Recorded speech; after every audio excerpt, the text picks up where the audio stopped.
This time on Animal Airport, a diabetic dog arriving after a 24-hour flight from Australia needs its insulin fast. Two roaming raccoon dogs find a temporary home at the Ark. And there's a very bad smell coming from a shipment of nearly 250,000 mealworms.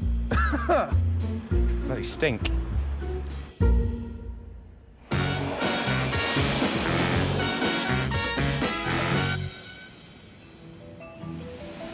London Heathrow, one of the world's busiest airports. Every year, 500,000 flights arrive and depart, carrying 70 million human passengers and 40 million animals and fish. And while the humans report to passport control, the animals head to the Animal Reception Centre, known as the Ark.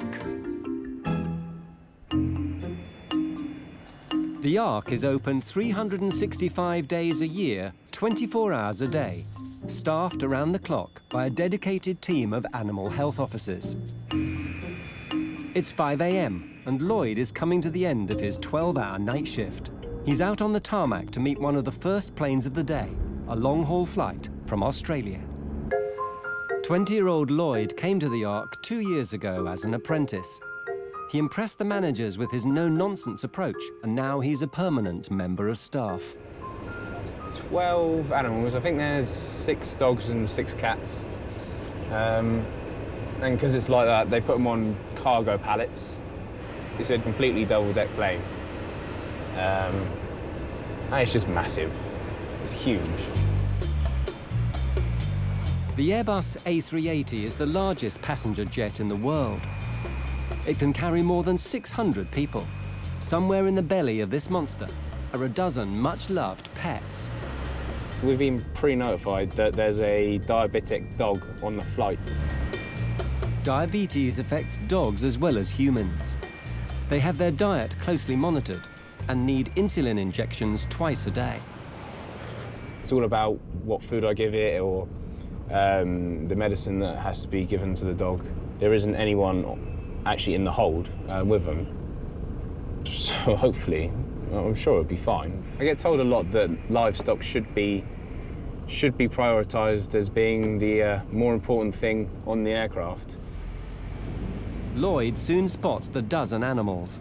Heathrow baggage handlers are alongside them in the hold.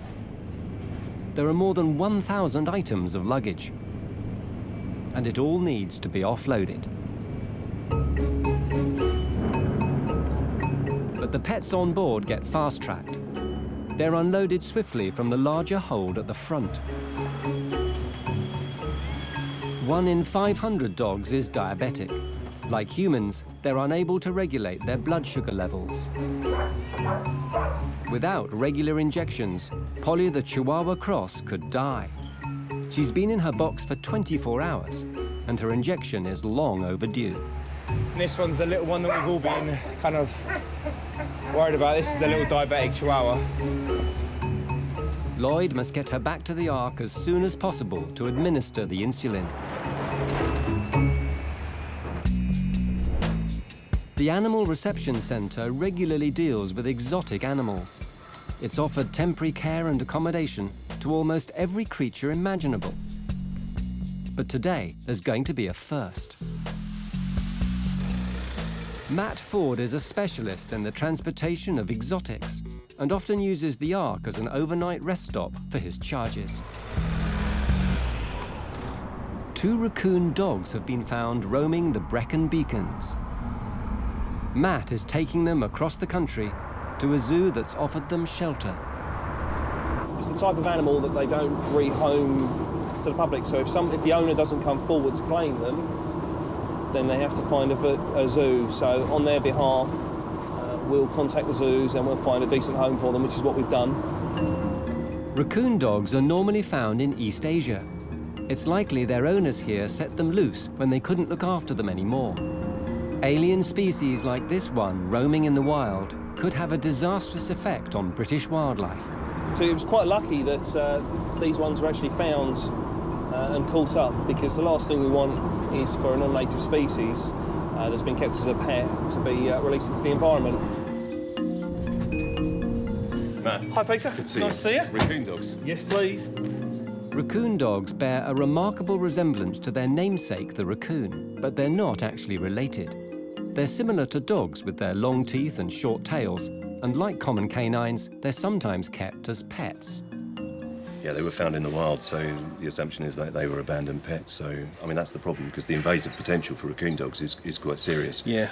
They shouldn't be out there. I mean, obviously, it's the welfare issue as well. They were caught, actually, on separate days, one the day before the other. It was in a barn, and they used the other one to effectively track the other one in. So, Excellent. and they were very, very pleased to see each other. So it's a male and female, as you know. Yeah. Very pleased to see each other and be reunited. So it's a good outcome, but not good that they were out there in the first place at all. No, I'm glad they're here. It's ideal. They've got a nice home to go to. Yeah. There we go. Come on, good boy. Thank you. Dead easy.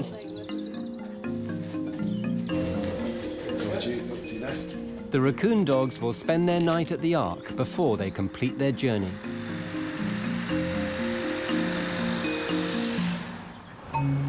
Lloyd has arrived back with the 12 dogs and cats that have just landed from Australia.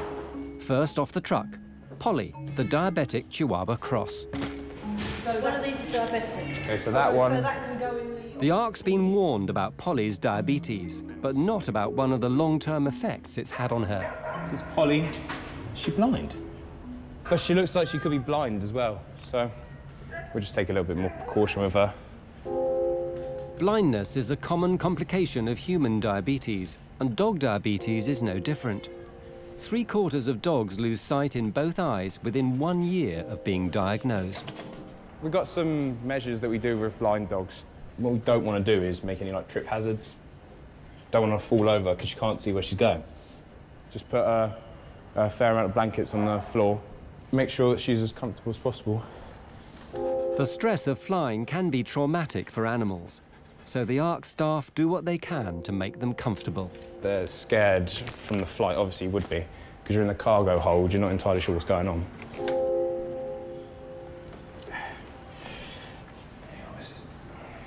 Now that Polly is comfortably in her kennel, Lloyd must turn his attention to her insulin.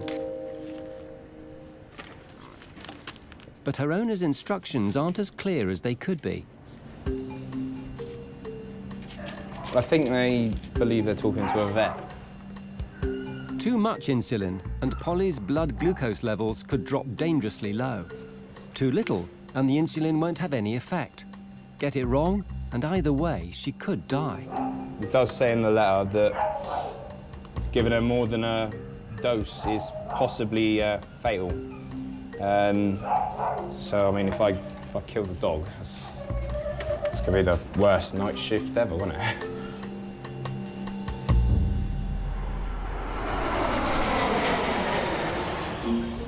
The Ark deals with more than 200,000 reptiles a year, most of them destined for the pet trade. Normally, these arrive in large shipments containing hundreds of animals. But today, Ross has received one that's flown solo all the way from Los Angeles. Just going to quickly check on the tortoise that arrived, just check it's OK, obviously. Check the species, what it is supposed to be. So this is obviously primarily someone's pet tortoise. Although it's a pet and there's only sort of maybe 1 or 2 travelling in this box, it still needs the same paperwork. It still requires the same paperwork if it was a shipment of, say, 500 tortoises. There we go. There's a very attractive plastic palm tree. For this tortoise, pools and palm trees are all part of the LA lifestyle. Yeah, so you see it seems in good condition. So he's got nice clean eyes. There's no discharge from his nose. Feels like he's reasonable weight. He's really, really, really cold. So, so we might try and put him somewhere gradually slightly warmer because he's far too cold than he should be. It doesn't feel too wet in there. We'll put a bit of newspaper down just to maybe, if it is a bit too damp in there. The bottom of the hold is metal. So usually what they do is they put something between, they're usually just like planks of wood or something like that, just called spreaders to suspend the animal off the cold metal bottom of the hold. So maybe they haven't put anything like that down at all. At altitude, aircraft fly in temperatures as low as -50 degrees Celsius. And though the holds are heated, it's not always enough for cold-blooded reptiles. Ross hopes moving him to a warmer part of the Ark will help him recover. Flying animals around the world isn't cheap, even for an animal as small as a tortoise. Probably cost them £300–400 to ship that tortoise, probably, so it's a much-loved tortoise. He leaves the tortoise to warm up before his connecting flight. In the dog wing, Lloyd is looking after the diabetic Chihuahua cross. He's called on Karen, the Ark's resident dog expert, for some help with Polly. I need to get the dog to eat, so I've just got some jelly off pedigree charm to see if that will help entice her, eat her biscuits. And if she eats, she's going to get her insulin jab. For Polly's blood sugar to be properly regulated by the insulin, she has to eat first. Fortunately, after spending 24 hours in transit, Polly's hungry. Now she's eaten, Karen and Lloyd can give her the insulin. Being injected can be unpleasant, even for a fully sighted dog, so they do their best to reassure Polly. Hello, sweetheart. There's a good girl. Did you like your food? Karen's years of experience pay off. There you go, sweetie pie. Okay. What's this? Thank you. Just barking at me. After I save your life, you bark at me. We can keep this as a record, so God forbid anything happens when she leaves. We actually have a record of what we've done and who's done it. It's now just a matter of checking Polly's paperwork. As long as that's in order, she'll be on her way. Ark supervisor Ross is preparing for another guest to depart. The tortoise is warmed up and ready for his onward flight. So we've just got the tortoise that came in from Los Angeles. He's going off to Edinburgh. He's looking fine. You remember, he was quite cold, so we moved him somewhere to try and slowly warm him up. He seems he's a lot more alert, so we'll gently put him back in there. The swimming pool and the palm tree are looking good. He might even fancy a dip in his swimming pool. He's come from Los Angeles. They're probably trying to replicate Los Angeles in a small box for him. There's a big difference between Los Angeles and Edinburgh, so they probably don't want to shock him. All that's left now is for the tortoise to clear security. Then he can catch his flight to Scotland. After 4 hours on the road, exotic animal transport specialist Matt Ford is arriving with the 2 raccoon dogs, rescued from the Brecon Beacons. I'm all right, I've got your raccoon dogs for the evening. And as always, the Ark staff are keen to take a look at any exciting animals passing through their doors. Face of a raccoon stuck on a dog, isn't it? Yeah. Really unusual. The facilities can cater for pretty much any type of animal. They're great for a raccoon dog stopover.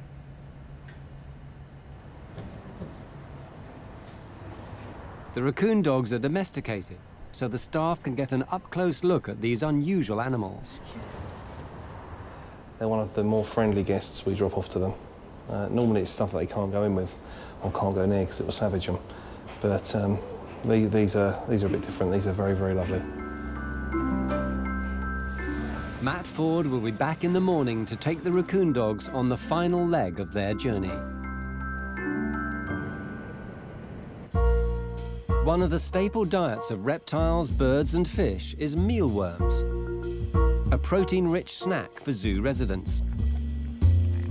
But a shortage hit European mealworm supplies, and zoos are looking further afield for their lizard's lunch. This morning, a shipment's come all the way from the Far East, but it hasn't arrived in one piece. Animal Health Officer Lloyd is on the case. To be honest, I have no idea what I've got. All I know is they're mealworms. As you can see, there's some on the top that have, I think, come loose.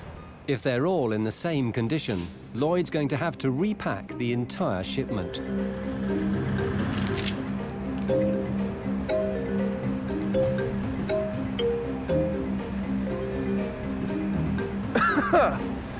Bloody stink. Now the container's open, the smell is overpowering. It's more than the normal smell of mealworms. It's the smell of rotting mealworms, and Lloyd has to get to the bottom of it. Animal Health Officer Lloyd is in the stable block and is about to find the source of a stench that's permeating the entire ark. It's coming from a shipment of mealworms. Let's have a look how bad it is. You can already see it's all tipped over, so it's not going to be pleasant.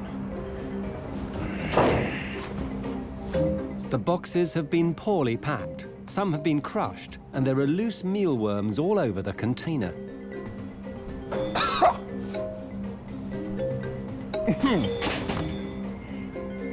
In cases like this, it's important to take photographic evidence of any bad packing, so the Ark can issue those responsible with a formal warning. We're going to go through all the boxes now and just see what's live, and then we're going to take some pictures to see the packaging, so that we can have some proof if the airline or the handlers just ask questions. With evidence gathered, the search for survivors can start. Just going to open up the boxes just to see if any of them are live, and then transfer them into these plastic boxes here. It's all dead. There's 99 more boxes. See if we can get one alive. Don't know. It's unlikely. Let's see what happens.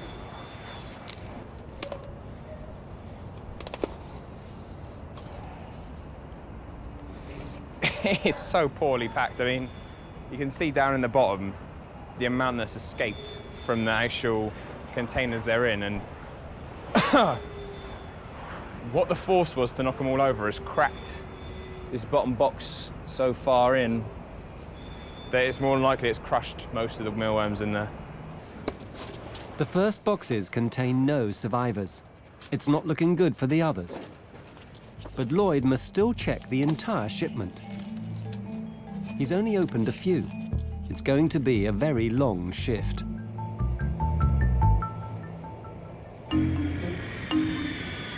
Every animal is important to the staff at the Ark, but now and again, they get to host one that's very important. Today, Animal Health Officer Kaylee is meeting a star in the making. Just getting a dog for an owner, come off a Virgin flight, and apparently it is a film dog. So it's a dog that's going to be in an advert or TV commercials, I think. So quite a special dog. Animal lover Kaylee has wanted to work with animals since she was 7. Her job at the Ark is the fulfillment of her dream. I'm obsessed with animals. I love them to bits. The dog side is great because you get to sort of play with the dogs and like make sure they're happy and everything. If you do love animals, it is a good job. Aspiring actor Fred has cleared customs and is about to leave the building. Fred is a bearded collie, so he's quite a big dog. Hi, Fred. His new owner's in reception, eagerly waiting to meet Fred for the first time. We supply animals for film and television, and I've been looking for a double for a dog that we have here in the UK and couldn't find one. And we managed to find Fred on a rescue site in America. He's going to mainly do commercials, but he could land a feature role, who knows. But VIP Fred nearly didn't make it to the UK. They said to us that they thought he'd been euthanized, so as the story went on, 3 rescue places got involved and they managed to track Fred down literally days before he was being destroyed, so we've managed to bring him over. Backstage, Fred's fan club is growing. So sweet. Time now to reunite him with his owners. Yeah. He can't get out the door without being mobbed. Gonna be a TV star, aren't you? Fred, who's that? Fred's owner is thrilled to finally meet him. There you go. He is so sweet. That's it now. Your journey's over. He'll come and live with me as a pet dog for a while, just so we can get to know each other and trust each other. And then I just start training him, and it takes about 4 months to get him ready for filming. That's a wrap for film star Fred. His car's arrived to take him away, but remember that face. He may be coming soon to a screen near you. In the stable block, Lloyd is still searching for any surviving mealworms. There's one live one on the top. Well, there's a few actually. Oh, wow. He needs to separate the living from the dead so they can continue their onward journey. some live ones in that as well. Yeah. Thanks to Lloyd's perseverance, at least some of the shipment has been saved. But there's still plenty more to check.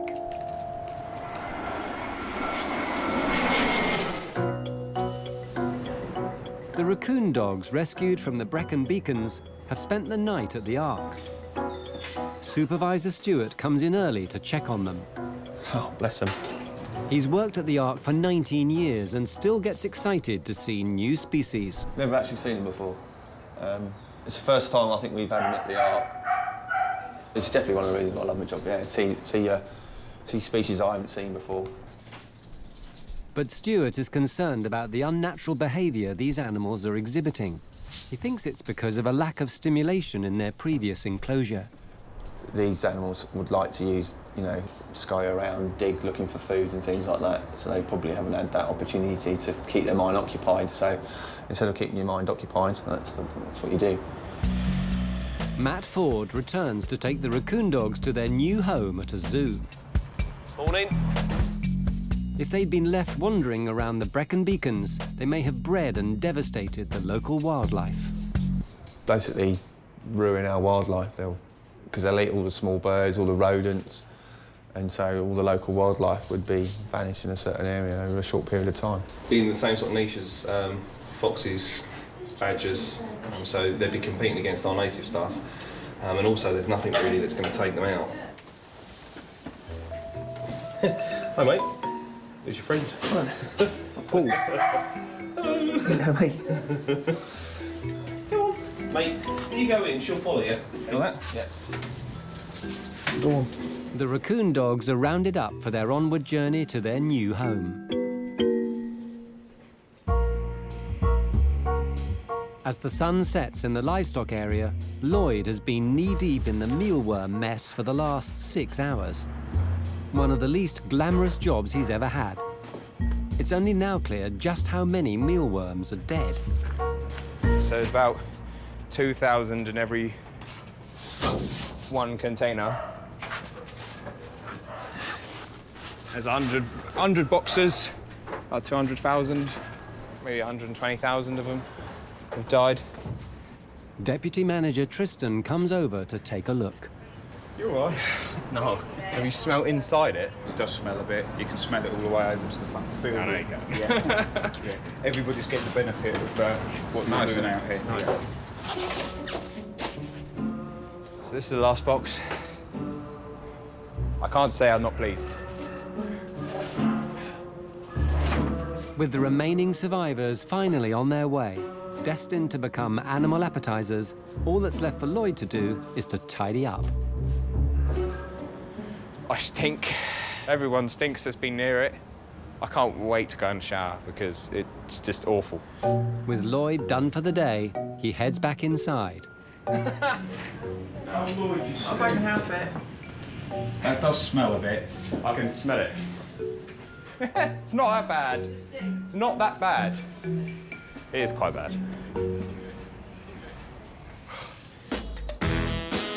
The raccoon dogs are now exploring their new enclosure where there's plenty of space to roam about. And Polly, the diabetic chihuahua, was sent on to her owners, who'll keep a close eye on her diabetes. Hi, Polly.